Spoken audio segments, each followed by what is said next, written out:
Alright, and just throwing this out here, my son turned me on to this. He's a freaking genius, man. I didn't even see it. Notice this. Looks like, now it looks a lot like this. Okay? Well, this is only half the picture.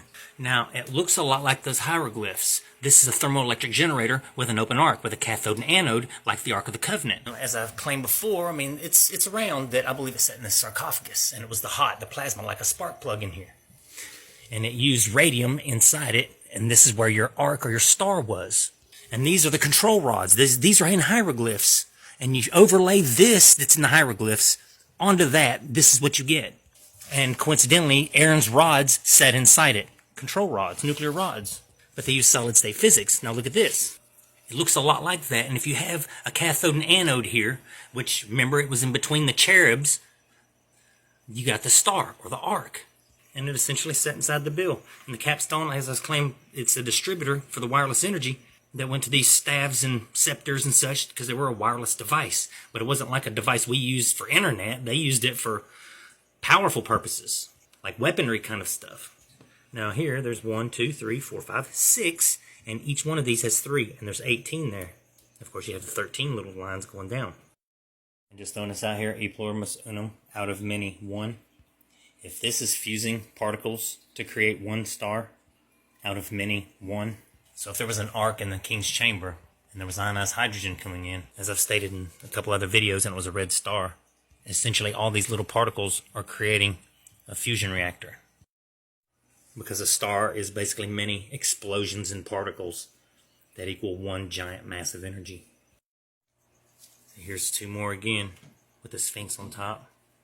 I understand people believe these are probably some kind of temple, and I'm not disputing that. I believe it had something to do with energy resonance too, or honing in energy. And since the Sphinx sits on this box like this, I'm wanting to lean toward, now people have said and they've claimed they found mercury, and I don't dispute that either, but I'm just going to throw this out here. I believe the Sphinx itself is a type of heat sink that sits on this thermoelectric generator here under it, beneath it.